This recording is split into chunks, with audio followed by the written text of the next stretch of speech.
All right, here we go.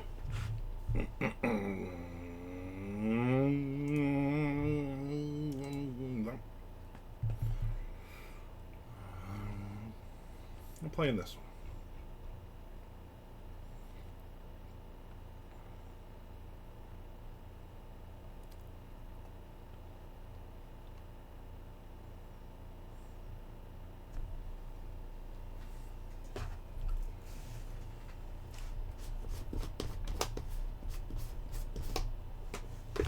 I'm eating cashews, roasted and salted. I don't think they're salted and roasted. I think they're roasted and salted. I'm salted.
Nope.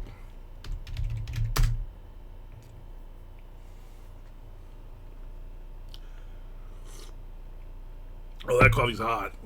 Hot.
Sheets shrugged. I just wrote.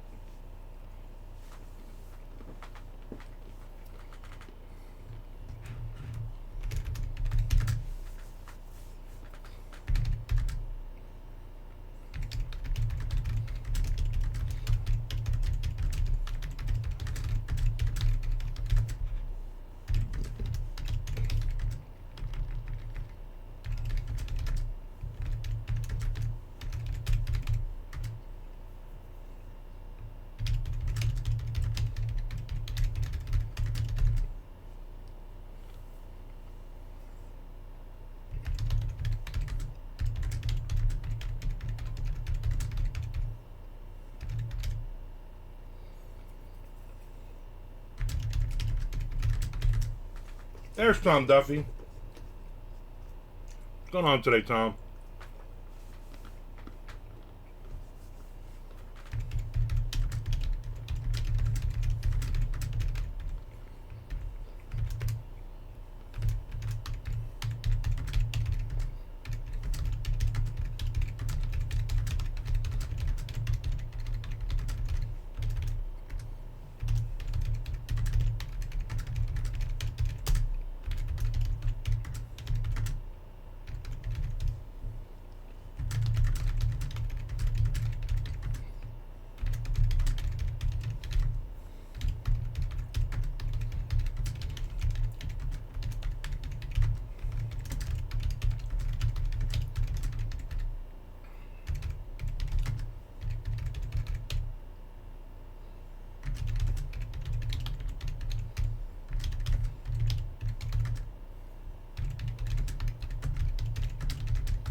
There's Mr. Frank.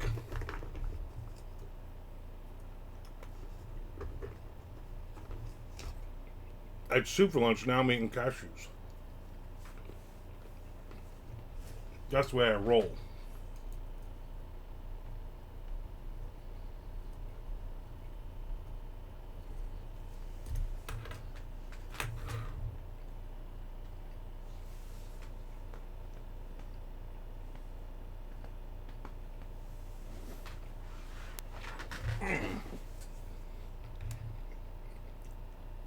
No, I had one of those. I like the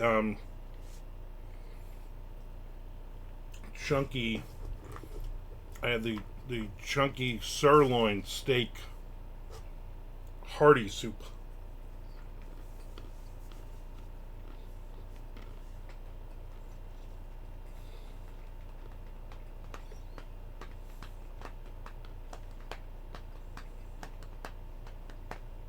Delicious.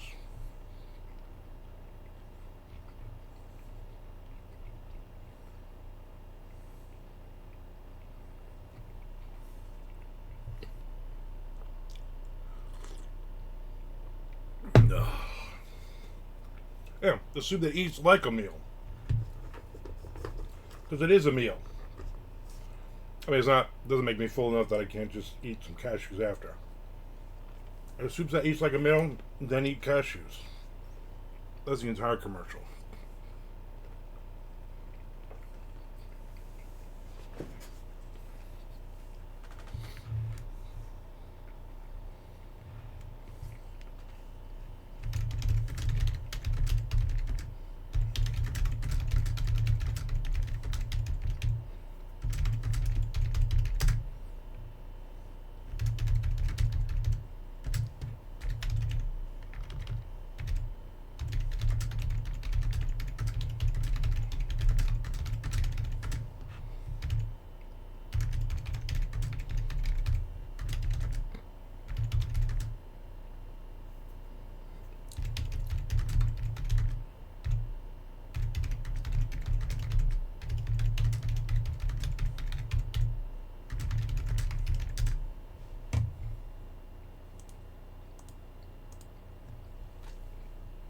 I want some water while I'm waiting for the coffee to calm the hell down.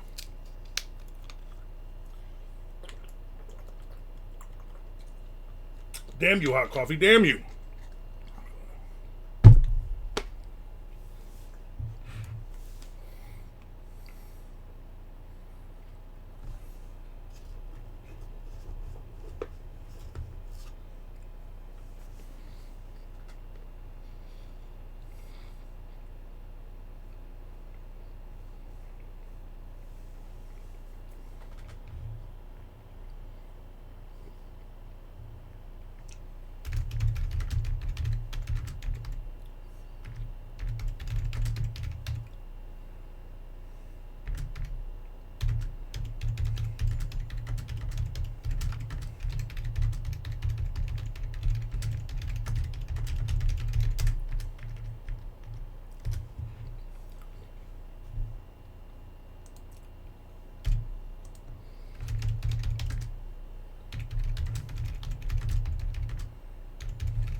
I had a very good day yesterday. I went to the career fair.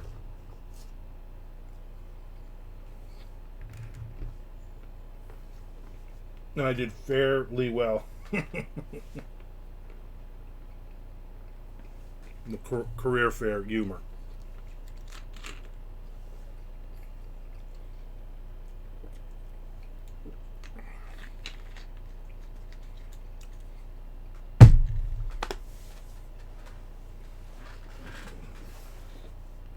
I'm still undecided.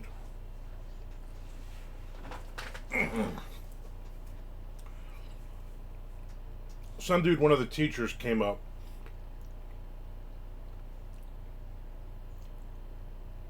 What color is your parachute? I don't know what the hell you're even talking about. One of the teachers came up. He was looking at I had my table runner with my name on it. And he looked confused. I thought he was going to say something, and then he just walked away. Then about 5 minutes later, he came back. He's like, I thought I recognized your name. Why? He's like, United States of Apocalypse. You wrote that with Mark Tufo. I said, I did. He says, when are we going to get part 4? I said, highly unlikely that will happen. We're both just very busy. You know, I'm not going to talk crap about anybody.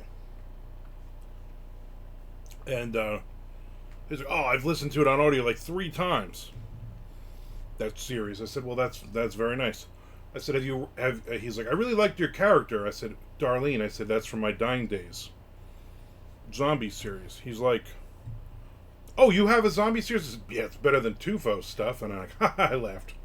He's like, it's on Audible? I said, yeah. So he looked it up right there, and he bought the first one.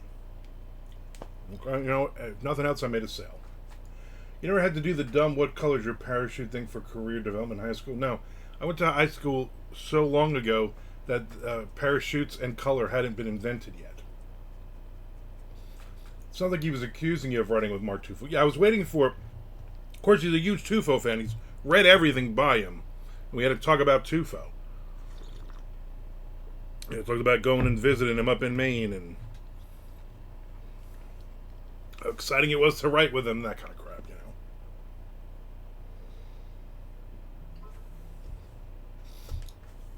But it was all good because then he bought a book. But everybody was very nice. It's like a science academy, high school, 9th, 10th, 11th, 12th. So it's like supposedly the smarter kids. But it's really just the kids that their parents have money to send them to this school. He was not a veteran, I don't believe. I believe he was from California originally, though, is what he told me. So we went to this thing. Here's 2 things. Now, Frank, you have kids in high school. I'd say a good 10% of the kids, mostly the boys, had rubber bouncing balls that they were constantly bouncing on the gym floor very high. Constant. And about 20% of the kids, male and female, and whatever else they decided they were, had yo-yos. So they were walking around with playing yo-yos. None of them were really any good at it. And I just thought, just a high school thing? Or is this school thing? Rubber bouncing balls and yo-yos. And all 4 grades. This fade has not reached New Jersey. Fade. Yeah, it's a big fade. I didn't understand it. And then I gotta be honest, I was like a 12th grader, and his little pack of dudes, and they thought they were the coolest, you know. And I could tell the kid was fucking with me.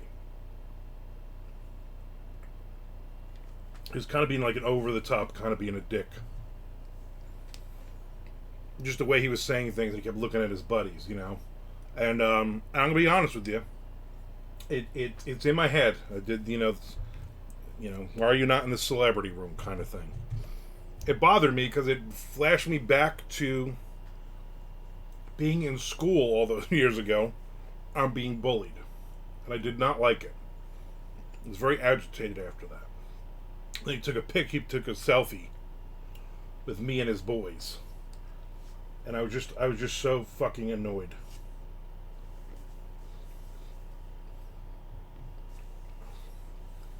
I think it was great. And this little weird dude came up. He looked like Mike Lombardo without glasses. And he's like, "Oh, I'm writing stories." As he's still sucking. It's one of those things where I would have loved to, when he's like, you get a lot of people who read your books, and I wanted to say, besides your whore mother, yeah, a lot of people. Like, I wanted to say something like that, like, I can't do that. So this little Mike Lombardo-esque kid can come up. He's like, "Oh, do you write splatterpunk?" I said, "No." He's like, "Oh, I read a lot of splatterpunk stuff." And I said, "Oh, that's really cool." He's like, "I just don't know where to get it published. Where should I get it published?" And I wanted to say, "Don't get it published because it's garbage," but I just said, "Well, Google is your friend." And he was like, "Yeah, I gotta look at it. I wrote a bunch of stories." And then he starts telling me about his character, splatterpunk monster he created. I was like, "Oh, that's cool." And then other people were coming over to the table, and I was just like, "Hey, how's it going?" And so they had this sheet, a bingo card, and if you filled it out, if you got a line in bingo, then you got to have wear whatever you want Thursday coming up or something. And then so then they would like come up and they would be like, "What's a typical day for your career?" That was the one question they loved to ask, because it's right in the middle. I'd be like, "I roll out of bed at 9:30, 10 o'clock in the morning, get a cup of coffee, do some emails, write all afternoon. My wife comes home, we have dinner. Rinse and repeat 7 days a week." Oh. And I'm not busy writing, I'm bending your grandma over and having her make me a sandwich when I finish all exactly. I really woke up this morning still bothered by that kid. Because he was just an asshole.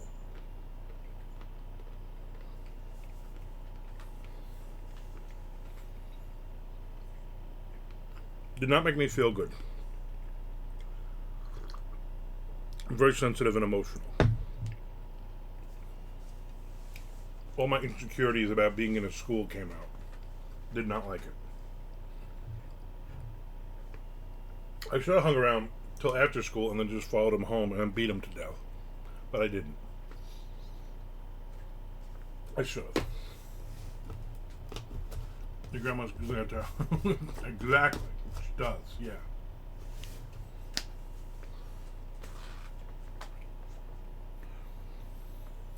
But it was good because they had got there early. They had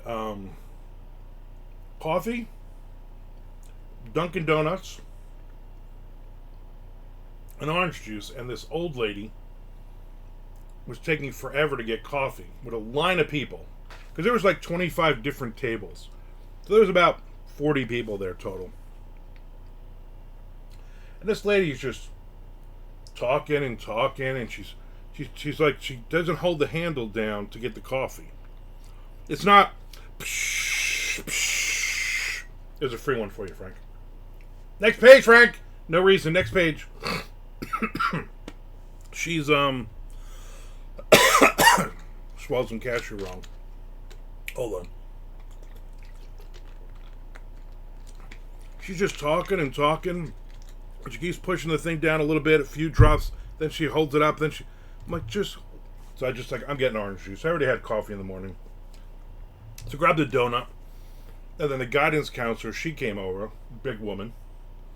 And she says, "There's more donuts back there if you want some." I said, "Oh, you come to the fat guy because you think that I want donuts." And she was like, "Oh, no, I was going to tell everybody." I said, "Fine, fat guy's going to get another donut." And then I got up and got another donut.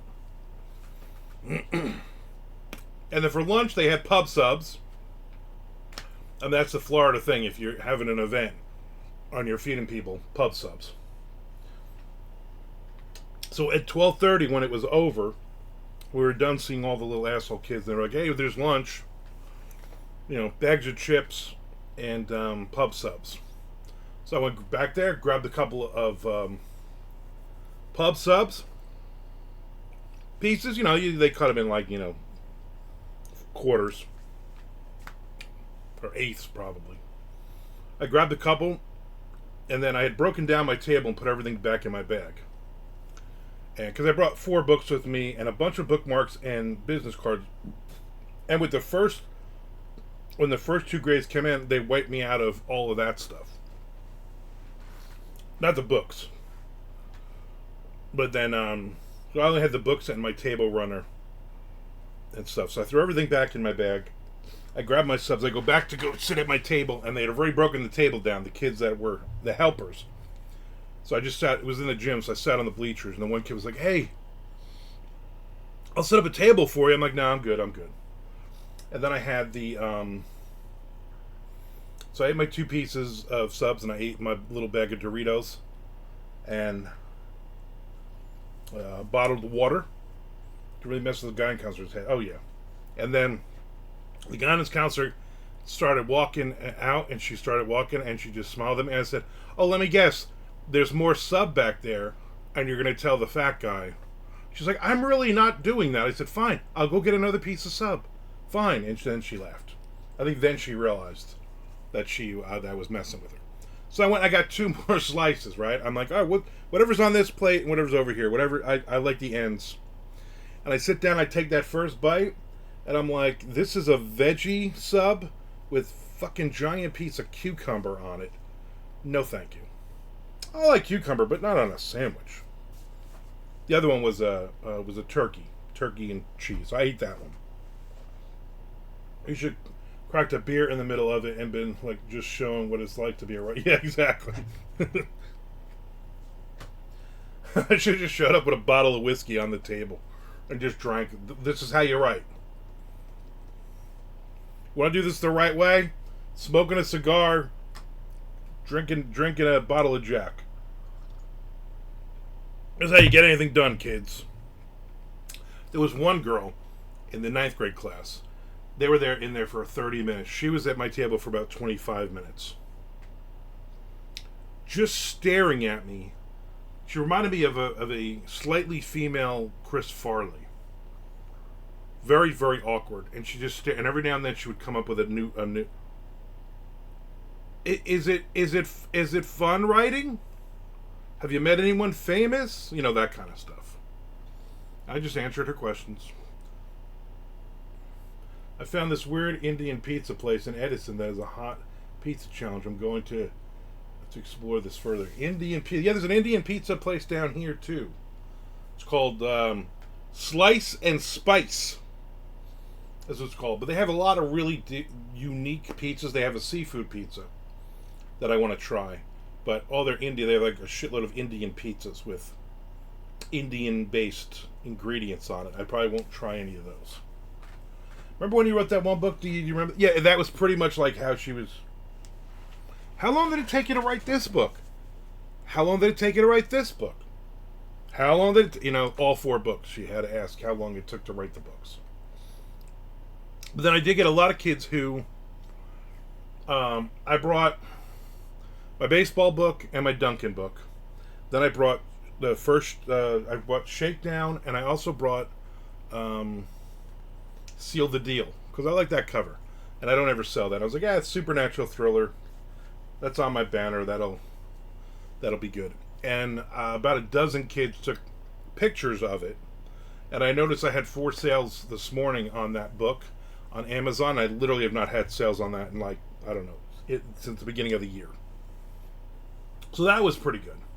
I guess I sold a few things. And remember in that one book when the zombie was dead? That was cool. Yeah. And so, that was good. So then the besides the kid picking on me, before it started, the guy Tyler, who I've known a long time, we used to go to Jacksonville Jumbo Shrimp games. I would see him there. He's a photographer. He also is he works at the school, whatever he does at the school. But he's the one who invited me. And so he was there hanging around. And before the event, he was like sitting with me. And the guy from the Coast Guard, probably like in his early 30s, came over and he's like, What are you selling books? I said, no, I'm displaying books because I'm an author. So you write books? I said, yeah, that's what an author is. And I kind of look at Tyler, and he's like, what the hell? And then the guy's like, oh, is it you make money? You make money doing this? And I said, yeah, I've been full time for like I'm going on 14 years. Really? So then I got pissed, and I said, yeah. So I said, yeah, I made $281,000 take home last year. How much did you make working in the Coast Guard? I bet you didn't make anything close to that, buddy. And then he just went, oh, and then he just walked away, and Tyler laughed. And I was just like, who the hell are you? Like, screw you. Get away from me. You're a jerk. And this is the guy protecting... Yeah, no, he's not protecting our seas. He's not at sea. He's at a career fair because he's the guy that they don't trust on the boat. They're like, yeah, you go do talks and recruiting and stuff, but we don't actually want you out here because if narco subs come along, then we don't trust you. I'm like, what a dick. Then I had two girls in 10th grade came over, and one of the girls, they both seemed very interested. They like to write, and one girl kept asking questions off of her little sheet, and I'm answering her questions. And then the other girl just looking at me, and all of a sudden she smiles, and she says, "You're very handsome." And I said, "Well, thank you." Anyway, and then I was just like, I don't know where that's coming from. And again, I felt like Joe Gatto. I felt like Mer. And that's it. I'm like, I can't interact with a 16-year-old or a 15-year-old. I was like, oh, okay. Yeah, so pretty. Yeah, I saw that guy, like, it was immediately like, oh, well, thank you. Anyway, so I write books. I was like, oh my God. I should have done the Mer thing. Hey, give me your email address and let me know when you turn 18. You know, like that was, I'm like, no. That was just kind of creepy.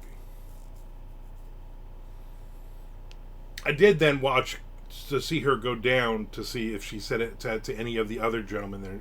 I did not hear her say that, so. Or felt kind of important. Then that kid dicked around with me and annoyed the shit out of me. There's now an ex-employee coming out about Gatto being weird. Oh, really? Ugh.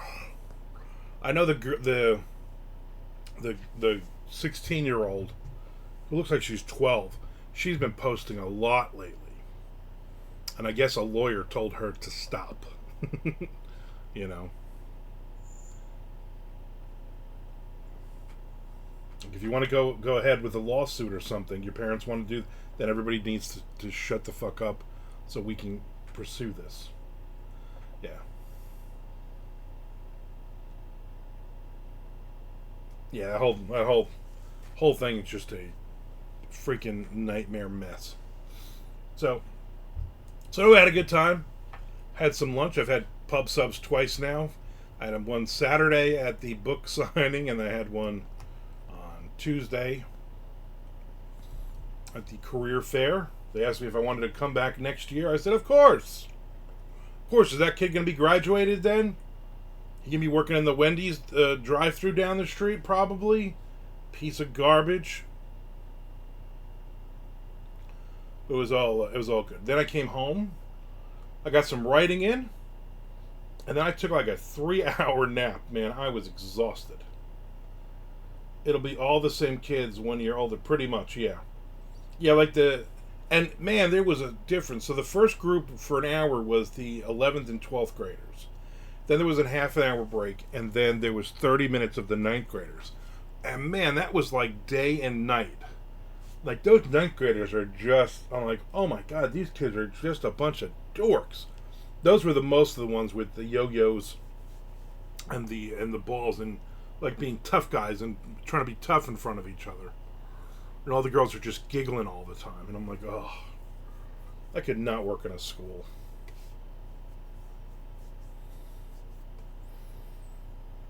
Yeah, it'll be the same punks next year, I'm sure. But it was good. It was good. Then we went to the wife and I. She came home from work. She worked late, got some stuff done, and then I said, "Let's go out to dinner. Let's go to Sonny's. I want some barbecue." So we went to Sonny's. I always hate going at the place closed at 9. We got there at 8:30, and we knew we were going to get there late. So I just said, "Listen, I want the all-you-can-eat ribs, and my second and third will be I want sliced pork and then pulled pork. Here's our sides. Go." Like we were just ready. We got out of there at 9:00. I love watching that video where some kid was being all tough and getting in some old guy's face, and eventually the guy just slammed him to the ground and he started crying like a bitch. Yeah. You get burnt. Now they do not offer burnt ends. They have brisket. I did not get the brisket, and then a couple of smoked chicken and stuff. I'm really not a huge smoked chicken fan because it's on the bone. I don't want anything on the bone. Although I did get ribs on the bone, so who knows what I'm doing. The ribs are very good. All you can eat ribs. They charge you like $3 more. But you can also get, which people don't understand, you can also get, you start with the ribs because it's the most expensive. Then you can get pulled pork and sliced pork and brisket after that. Is it really a barbecue joint if they don't have burnt ends? They have burnt ends, but that's not an all-you-can-eat item. You can order burnt ends, but it does not come with the meats that are all you can eat. I don't think I've ever had their burnt ends. There's a couple of really good places around here that have burnt ends. Did you ever go to Big Ed's all you can eat ribs in Mattawan? No, never heard of that. Was that around for long? I moved down here in 2001. So if that was a place that when we were growing up, no, I did not go there. I liked the it used to be a really good Mongolian place in Red Bank. I would go all the time, and they had a lot of really good meats. Those Mongolians, man, they know how to cook burnt ends. Like those people were from Mongolia. They still had all their Mongolian furs on and stuff cooking. I don't know. I never went in the kitchen.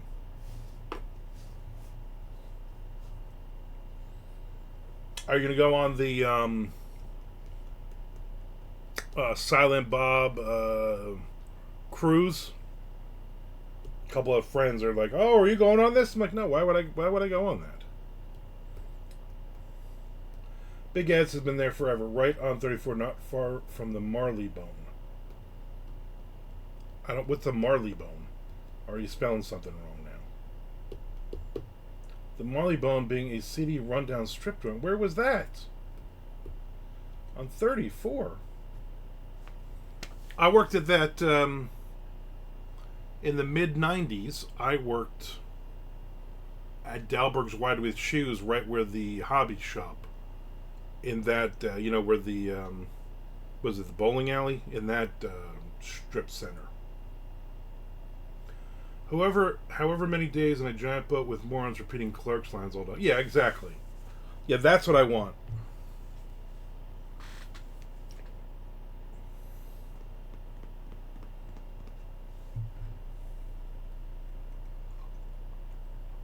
I don't care what movie or TV shows. I am not going on a themed cruise. The hobby shop said, yeah, when we were there last time we were in New Jersey a couple years ago, maybe it's been longer, we went to the hobby shop. So I worked down at the other end. There used to be a liquor store, and then Dalberg's, and then the other end is the hobby shop on that thing. And we went down there, and I used to buy baseball cards in there and comic books. And that's all like in there's no, I didn't even see comic books, but the baseball cards are like two little glass things in the back. And the same dude from literally 30 years ago is still in there, wearing his Phillies jersey, looking very, very old. He's probably like almost 60 now. Still working in there. I was like, holy crap, like this literally is your life. Like, you've literally been in there for like 40 years of your life. You've been working in this store. I guess they pay him enough, you know?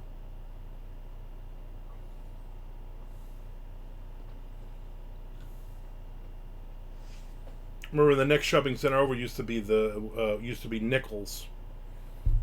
It was a good record store that had a ton of imports. That was where I bought the Loudness albums. I was like, I never even heard of these albums from Loudness. I bought like 3 albums, and they were all sung in Japanese. I paid a lot of money for them. That's where I used to buy my Manowar, because you couldn't buy Manowar in the regular store. They were all import back in the day. Good times.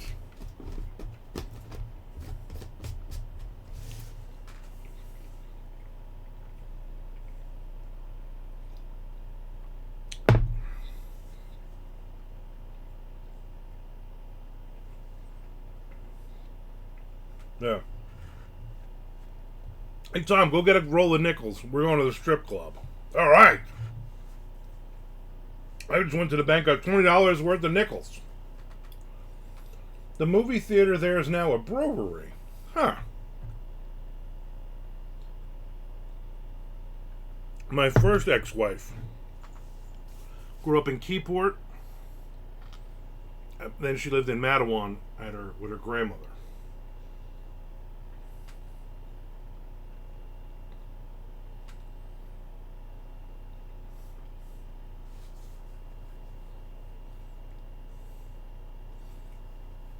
Remember, there was a Friendly's right up the road as well. We go to Friendly's. I'm sure that hasn't been there in 1,000 years.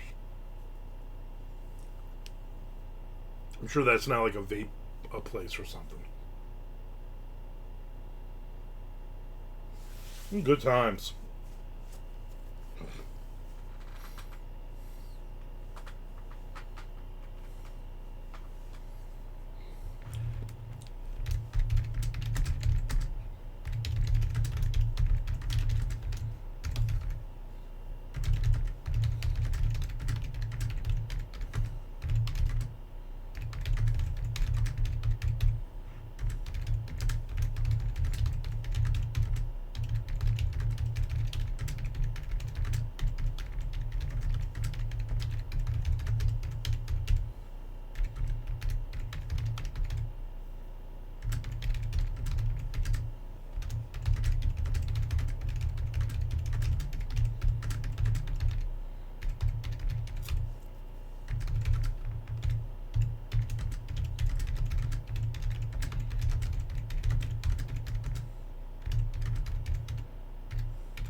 I watched so much Love Boat on Pluto, I'm starting to see repeats. Repeats?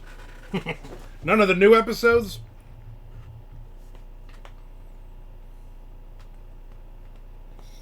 That seems like the show they'd need to have new episodes of. You could have all the big Oh, look who's on the boat. Oh, Sandra Bullock and Jason Statham this week. Will they fall in love?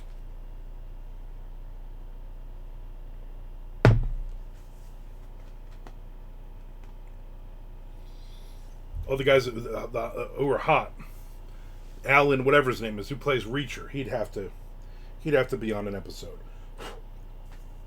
I guess whatever channel put it on, probably CBS, I would imagine. So here's the guy who's in Tracker, and here's Queen Latifah. Dick Van Patten, who seems to be in 67% of the episodes, was a magician trying to make his daughter's fiance disappear. Classic. Yeah, I get it. I understand. I've watched the show. I get their highbrow humor.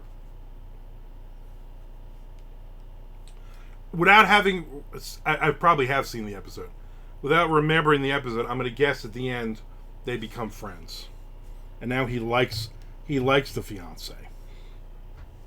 And then the daughter is like, well, now that you like him, I'm not interested. I just blew Isaac and Gopher in the back. And we had a threesome, so. And then I went down on Julie. And then Dick Van Patten's like, well, I'll date him. I should have been a writer on this show, right?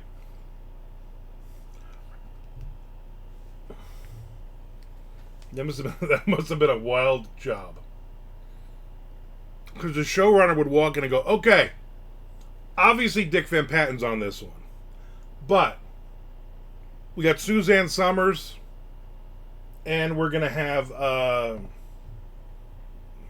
somebody else.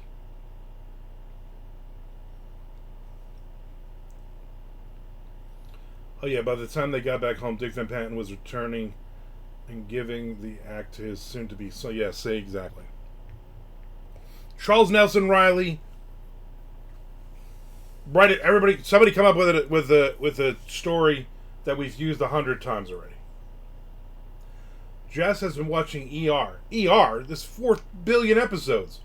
Every show is, I think this person has this. No, you're wrong, because I have more experience and know better than the person dies from what the first guy said. So we've been watching Tracker, which is on CBS. And because CBS is so shitty on Sundays, their shows always run over. So we record them, and then when we hit play on the recording, it's like, oh, we have 20 more minutes of, 60 minutes or whatever was on before. So then I got to go to okay, let me just go find it, and I'll just watch the next episode. And so you can't fast forward through the commercials. And the commercials are literally every other CBS show. And there's that Watson one. And I keep seeing the commercials, like they give you like 400 commercials and I'm like, this looks awful. CBS has always been the old person channel. If it wasn't because it was a Jeffrey Deaver show, character, I would not watch this stuff. It's good. It's not great. It's good.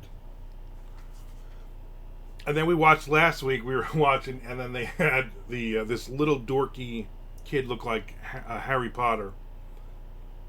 And he would go into a trance or something. I don't know, commercial. He goes into a trance, and then all of a sudden Watson, who's that dude? I forget. He's been in like every show, and he's failed at every show. But he's that Watson. He's like a doctor. He's a doctor detective. Of course, everybody has these super rare things wrong with them that only he and his team can figure out just in the nick of time. And the little kid was like just staring in space, and then somebody says, well, you know who his father is? Sherlock Holmes. And me and Shelly both at the same time went, oh, God! How more stupid can you get? I haven't seen Charles Nelson Riley. Really? That is weird. Oh, Dinah Shore. I'm sure you've seen Dinah Shore 100 times. Any sightings of Burt Reynolds or Dom DeLuise yet? Jamie Farr. I'm sure Jamie Farr's been on there. I guarantee you there's a website that tells you every guest appearance. Guarantee. I'm looking that shit up right now.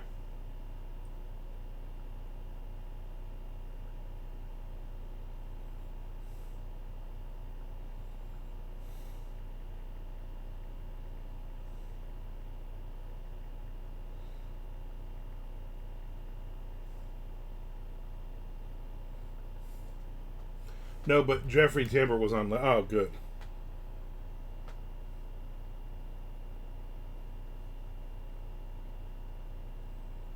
Here's a list of everybody. I want to see who's been on like the most, though. Besides Dick Van Dyke.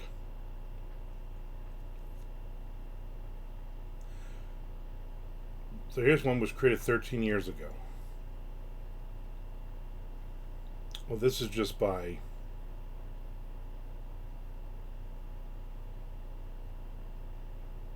name.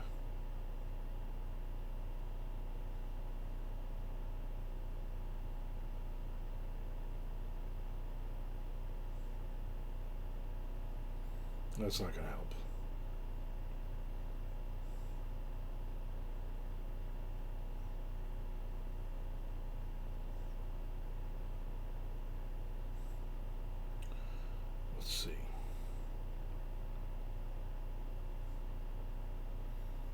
There's got to be a thing somewhere where it tells you every guess.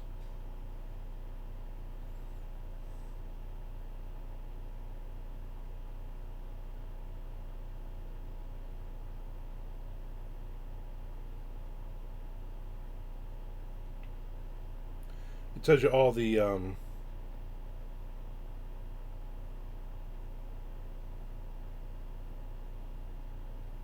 Florence Henderson guest starred in 10 episodes as multiple characters throughout all 10 seasons of the show.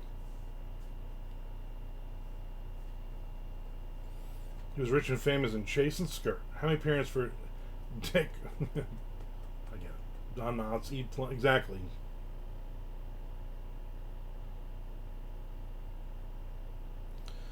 So they don't have.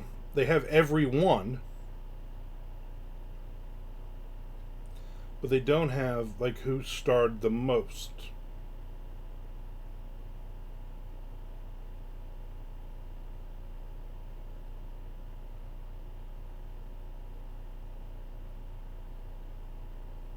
Are you gonna watch any of the spin-offs?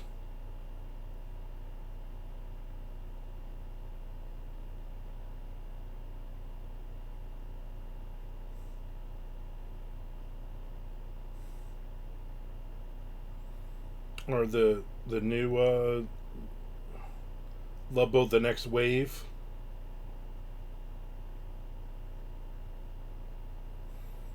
Yeah, I don't see where it's telling you anything.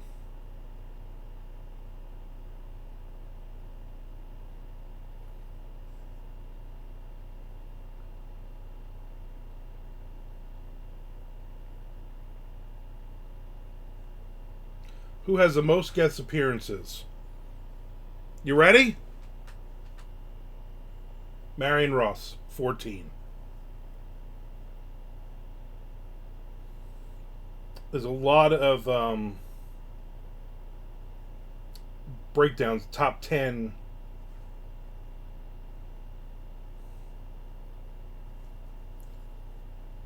Robert Reed 6 times.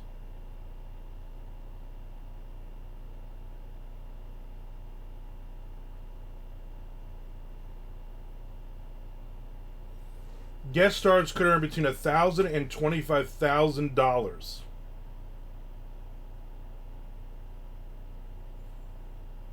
Lana Turner, the special 1,000th guest in the 200th episode, was paid $25,000.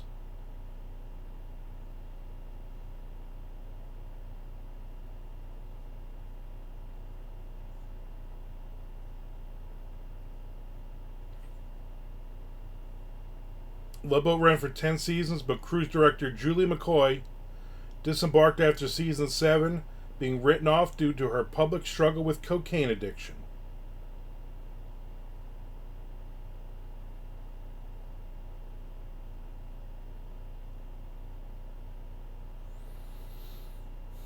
Gopher wore white gloves to cover severe burns he sustained when a hydrogen-filled balloon exploded in Turkey during filming. And the show's storyline explained them away as being caused by poison ivy.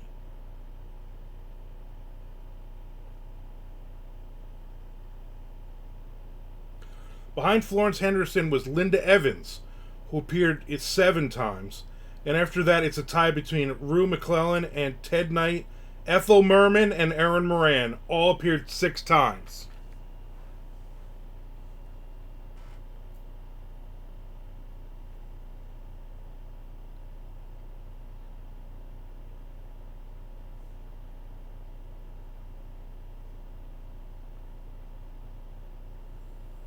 One of the guests would not shake Ted Lang's hand.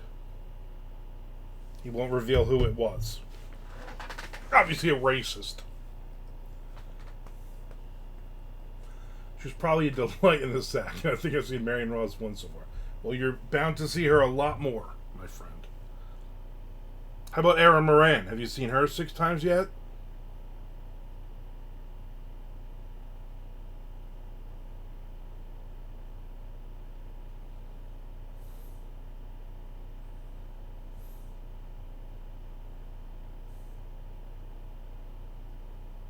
Ricardo Montalban was on the Love Boat as horse race announcer. Howie Mandel.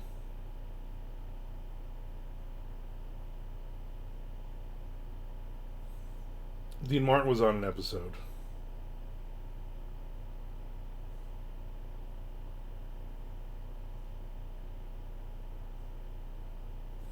Dolly Parton had a cameo on a 1977 episode.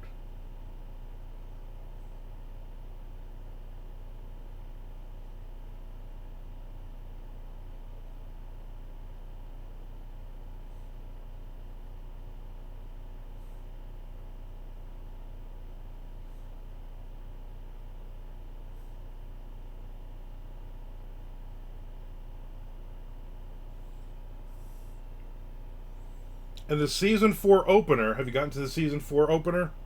A young man by the name of Tom Hanks got his first shot on the television screen as a guest aboard the Pacific Princess. That was his first role.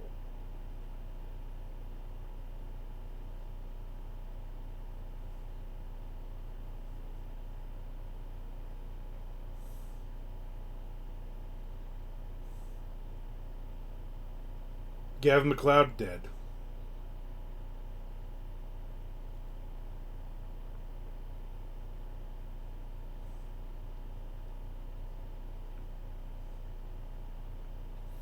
Doris Roberts. She was on an episode. She was Rose.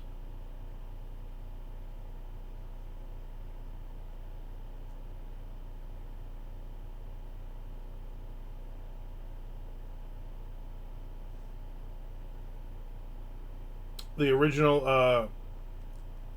ship was scrapped in Turkey in 2013.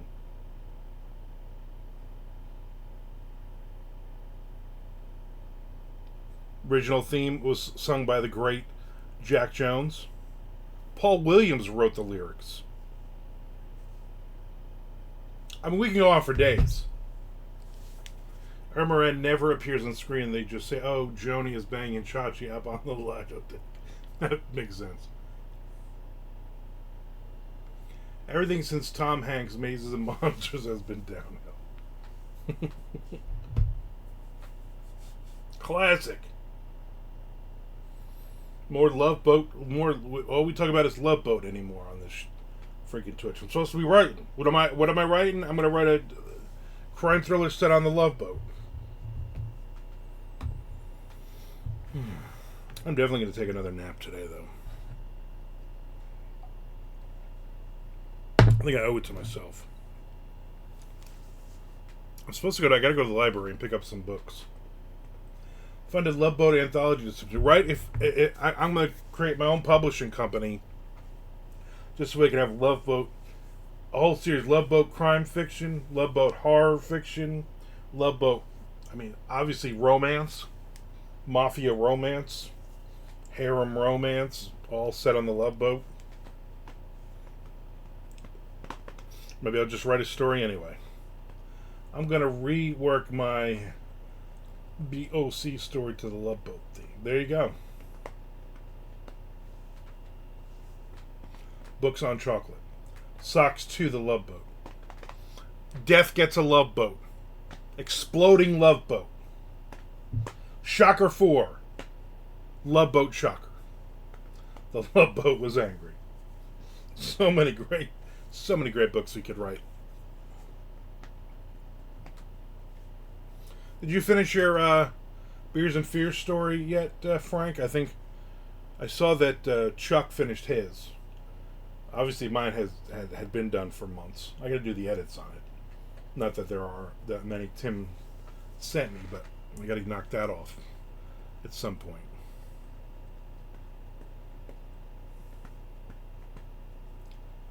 I guess he said October he put that out. But fa.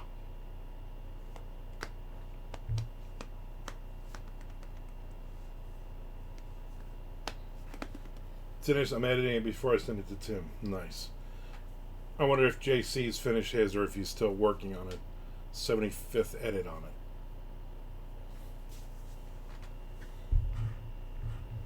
it. I'm not holding out hope, I'm being honest.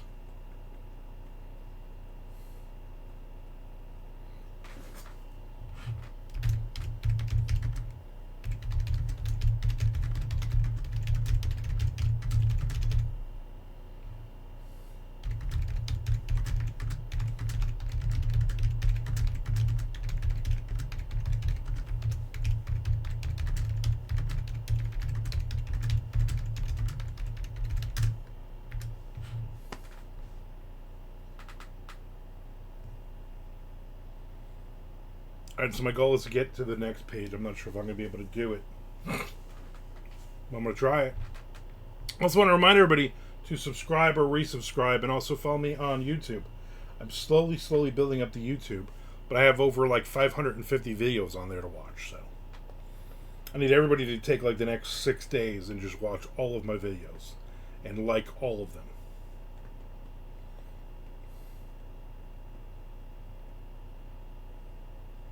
From the legendary Robert Kelly. The comedian Robert Kelly?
The reason why writing and publishing seems so chaotic, unstable, and unfulfilling for many these days is because no one is on the same page. It was once a standard which all writers adhered to, a narrow but worthwhile pathway to publication, years of honing one's craft, gaining experience and confidence through rejection and small victories, using short fiction magazines and anthologies as stepping stones towards bigger things, securing an agent for navigating and submitting to the upper. Wow, didn't realize he wrote me, yeah.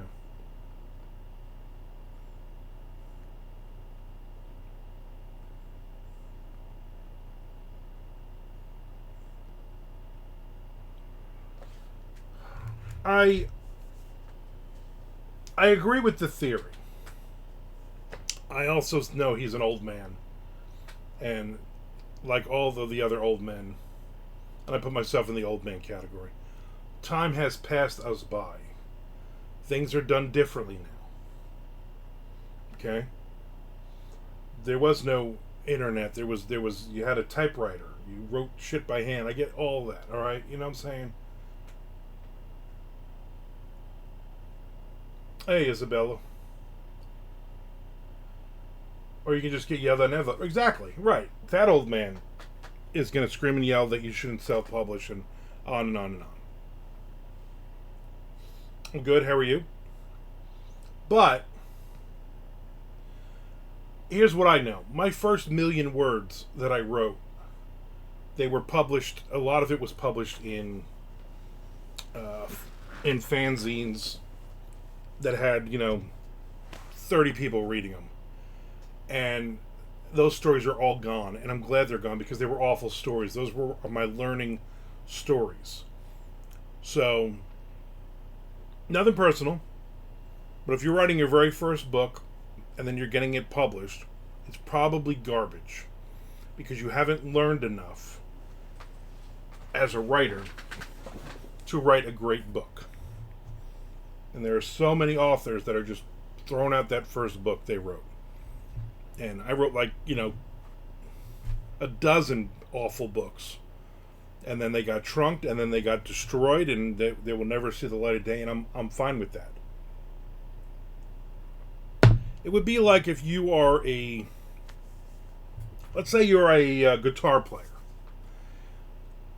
and you buy a guitar, you've never played guitar, you plug it in, and you sit in front of the internet, the world, and you go on and you just start playing live. And you're awful. You're just god awful. And then you'll go get better and better and better, but in the meantime, you're trying to make money off of that. And you're trying to show everybody your skill, which you don't have. And then you wonder why people watch that video and go, oh, this person's awful, and I don't want to watch these videos anymore. The same with writing your first few books and putting them out there, and then basically people are like, this is garbage. This is definitely a first novel, and it is awful. So that's my take on it. You know, that's pretty much my take on any art.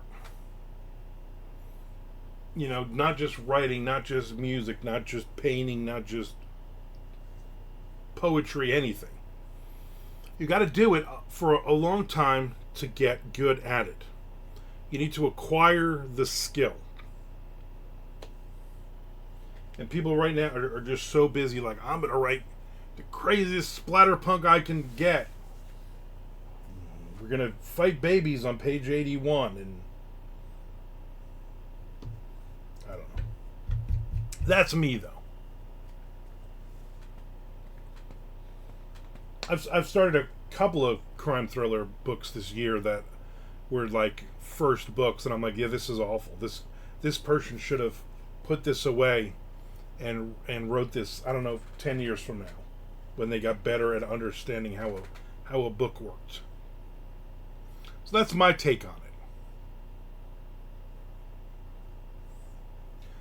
I'm practicing at the all-you-can-eat buffets. I'm getting close to going, you know what? And that's perfect. Take your time with it.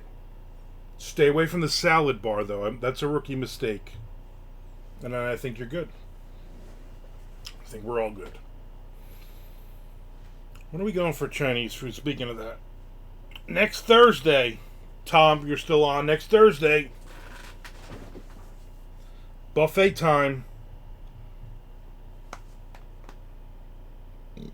Ooh, excuse me.